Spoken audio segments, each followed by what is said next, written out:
हाँ जी, देखिएगा आज जिस टॉपिक के बारे में हम बात करेंगे भाई वो हमारा होगा जी केवीएस पीजीटी फिजिक्स के लिए। ठीक है, ये ध्यान रखना भाई, आप जी हम जिस टॉपिक के बारे में बात करेंगे वो हमारा होगा जी केवीएस पीजीटी फिजिक्स के लिए भाई। ठीक है, केवीएस की हम यहाँ पे बात करेंगे, सिलेबस वगैरह हम यहाँ पे के बारे में डिस्कस करेंगे, क्या हमारे इंपॉर्टेंट रहेगा, क्या हमारे इंपॉर्टेंट नहीं रहेगा। तो देखिएगा, चलो अपनी वीडियो को स्टार्ट करते हैं। तो हेलो नमस्कार, जय हिंद, राम राम दोस्तों, मैं रवि एक बार फिर से आपका स्वागत करता हूं रिजल्ट गुरु के ऑनलाइन टीचिंग प्लेटफॉर्म पे।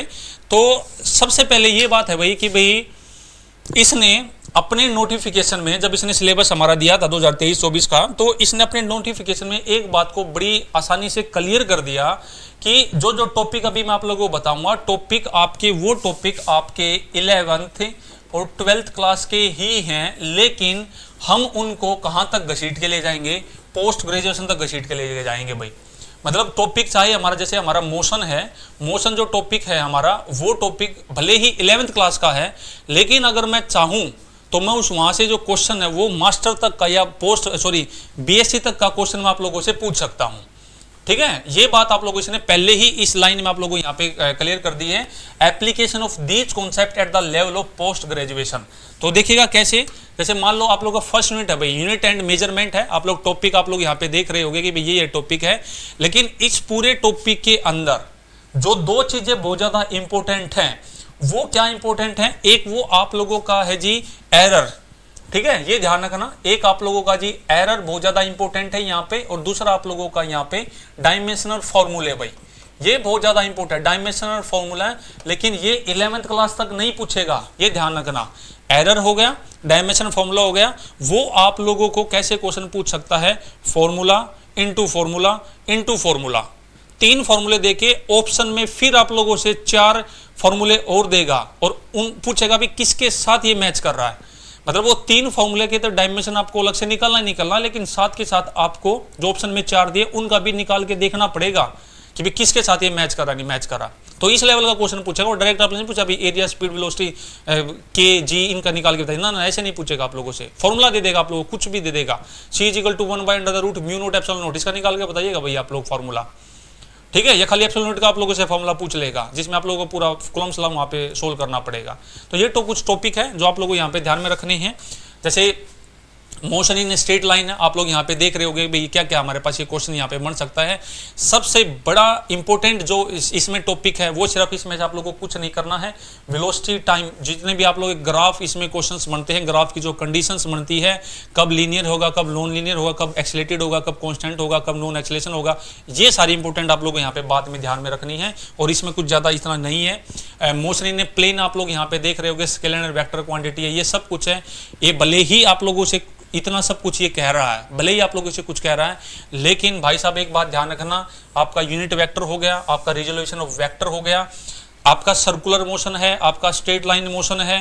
ठीक है, जितने भी आपके मोशन है, यहां से क्वेश्चन कैसे पूछेगा, जितने भी जिस भी टाइप के आपके मोशन है उनको आप लोगों से वो वेक्टर की फॉर्म में पूछेगा भाई, ये ध्यान रखना। यहां से ये क्वेश्चन बनता आपका वेक्टर की फॉर्म में पूछेगा आप लोगों से, ये सब्ट्रैक्शन वगैरह ये सब कुछ उसमें एक मोशन देके पूछ लेगा, बताइए भाई यूनिफॉर्म कैसा, सर्कुलर कैसा है, या एफ की वैल्यू ये है, जी की वैल्यू ये है, उसकी वैल्यू ये है हमारे पास, उन सभी की वैल्यू आप लोगों से पूछेगा। ठीक है, ये ध्यान रखना। तो उसी में ये सब कुछ आप लोगों का क्लियर हो गया। ठीक है, ये ध्यान रखना भाई, ये आपका सिलेबस है यहाँ पे। नेक्स्ट में आपका लॉ ऑफ मोशन है, लॉ ऑफ मोशन है। इसमें लॉ ऑफ मोशन की अगर मैं बात करता हूं तो इसमें आप लोगों का जो मोस्ट इंपॉर्टेंट टॉपिक है वो आप लोगों का, जैसे कि सेंट्रिपिटल फोर्स होगा, इसको ये इलेक्ट्रिसिटी में भी घुमा फिरा के ले जाएगा, ये ध्यान रखना।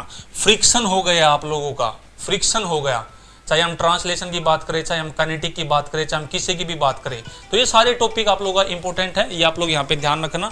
ये कुछ इंपॉर्टेंट है, ये जो इम्पल्स वगैरह है, मतलब बेसिकली भाई देखो, मोटा मोटा कहने का मतलब ये है कि 11-12 से क्वेश्चन ना पूछने वाला वो, बस 100 का तोड़ी हो है, नहीं पूछने वाला। 11-12 से क्वेश्चन नहीं पूछने वाला, वो टॉपिक वही होगा, क्वेश्चन वो ग्रेजुएशन का पूछेगा, मास्टर्स का पूछेगा, बहुत कम चांस होगा डायरेक्ट आपका 11-12 से क्वेश्चन पूछेगा वो।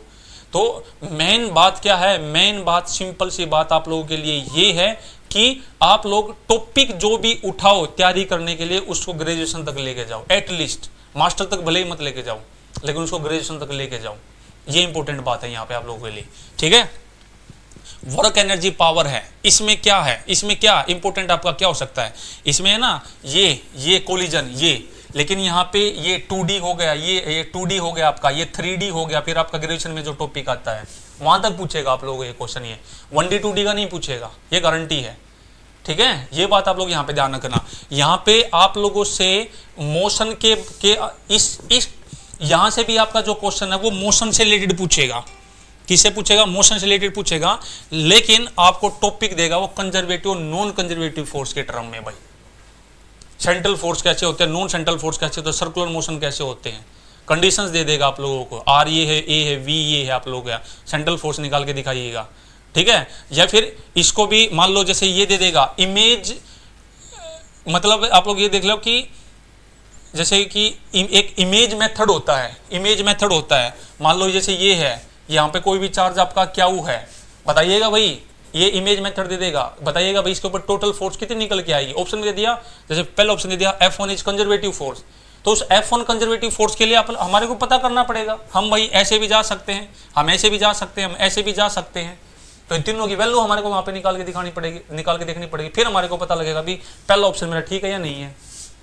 ठीक है, तो ये इस तरीके से क्वेश्चन पूछेगा, ये बात ध्यान रखना आप लोग। यहाँ पे सेकंड यहाँ देखिएगा, रिजिड बॉडी है, सिस्टम है, पार्टिकल रोटेशन ऑफ मोशन है, ये सारे आप लोगों का सिलेबस आप लोगों के सामने है, ये ध्यान रखना। लेकिन यहाँ पे जो क्वेश्चंस आप लोगों से पूछा जाएगा वो आप लोगों से यंग मॉडल्स की टर्म में पूछा जाएगा। कोई भी रोप है, कोई भी सीलिंग फैन से उसको लटका दी है, उसकी लेंथ बताइएगा कितनी होगी, या मिडल पे उसका मास बताइएगा, टॉर्क उसका बताइएगा कितना क्या होगा। तो ये सारे टॉपिक आप लोगों को ध्यान में रखने हैं भाई, ये टॉपिक है। ठीक है, ये ध्यान रखना। सेकंड आपका ग्रेविटेशन है, ग्रेविटेशन में जो वैल्यू इंपोर्ट जो है आप लोगों से वेरिएशन ऑफ जी आप लोगों से यहाँ पे पूछा जा सकता है। ठीक है, ये टॉपिक है भाई, ये बस आप लोगों को ध्यान में रखना। मैकेनिकल फ्लूइड में ये है आप लोगों का, तो ये टॉपिक है भाई। जैसे जैसे हम जब आपकी तैयारी कराएंगे तो आप लोगों को बताएंगे भी कैसे कैसे किस देखो टॉपिक तो सारे करने हैं, लेकिन क्वेश्चन पूछने का लेवल आपका बहुत अलग अलग होगा। टॉपिक सारे आपके यहाँ पे 11th और 12th तक ही है, लेकिन उस टॉपिक को हमारे को BSc तक प्लस MSc तक लेके जाना पड़ेगा कि हाँ भाई इसमें आपका ये टॉपिक और बचता है। ठीक है, ये ध्यान रखना। ये भाई 100 का तोड़ है, मैकेनिकल प्रॉपर्टी ऑफ फ्लूइड हो गया भाई आपका, ये देखिएगा, ये सिलेबस है सारा आपका यहाँ पे। ठीक है, थर्मल प्रॉपर्टी ऑफ मैटर हो गया, ये सब कुछ BSc MSc तक जाएगा आपका, सब कुछ BSc MSc तक जाएगा, ये 11 12 तक सीमित नहीं रहेगा आपका, ये ध्यान रखना। ये है थर्मोडाइनमिक्स आपका, सब कुछ BSc MSc तक जाएगा। एक सिंगल टॉपिक की भाई भी नहीं हम यहाँ पे इसको छोड़ सकते। ठीक है, ये बात आप लोग यहाँ पे क्या रखना जी, ध्यान रखना। ये देखिएगा ऑक्सीलेशन एंड वेव है, यहाँ से आप लोगों को सब कुछ BSc MSc तक करने हैं सारे टॉपिक आपको, ये मैं पहले बता रहा हूँ। ये देखिएगा इलेक्ट्रिकल चार्ज एंड फील्ड हो गया, ये सारे टॉपिक है भाई, बस 100 का तोड़ मैं आप लोगों को यही बता रहा हूँ कि BSc MSc तक ये टॉपिक करने हैं। ठीक है, ये सारे सिलेबस हैं, ये देखिएगा, ये इलेक्ट्रिसिटी से आ गया, ये हो गया मैग्नेटिक इफेक्ट हो गया आपका। ठीक है, ये आपका मैग्नेटिक मैटर हो गया, ये आपका इलेक्ट्रोमैग्नेटिक इंडक्शन अल्टरनेटिंग करंट हो गया। ये जितने भी सिलेबस हैं आपके मैं फिर बता रहा हूँ, ये देखिएगा ray optics, optical instrument, ray optics हो गया अभी आपका, ये देखा वे ऑप्टिक्स हो गया। ठीक है, dual nature of matter, radiation matter हो गया आपका। ये सारे सिलेबस अभी एटम न्यूक्लियाई होगा, आप लोगों को देख भी रहे होंगे, जो पढ़ा रहे होंगे स्कूल में उनको पता भी होगा कि 11 12 के कंटिन्यू सिलेबस दे रखा है, पहले यूनिट से 10th यूनिट तक। ठीक है, लेकिन भाई फिर बता रहा हूँ मास्टर तक करना पड़ेगा ये सिलेबस, ये बात सिंपल और सीधी सी सिंपल से वर्डों में। ठीक है, तो रिजल्ट गुरु ने TGT PGT दोनों कोर्स हमारे लॉन्च कर दिए गए हैं, जिसमें आप लोगों को यहाँ पे ऑलरेडी पता है, मतलब जो टॉपिक एप्लीकेशन पे कराए जाएंगे जब भी आप कोर्स परचेज करोगे, तो इसी चीज़ को ध्यान में रखते हुए कराए जाएंगे कि भाई आपको किस तरीके से पढ़ना है, कौन से टॉपिक इंपॉर्टेंट है और कहाँ कौन सा टॉपिक हमें मास्टर तक कराना है तो कौन सा हमने ग्रेजुएशन तक कराना है। टॉपिक वाइज आपको न्यूमेरिकल मिलेंगे, आप लोग हमसे जुड़िए और अपनी तैयारी को पक्का कीजिएगा। नमस्कार, जय हिंद, राम राम।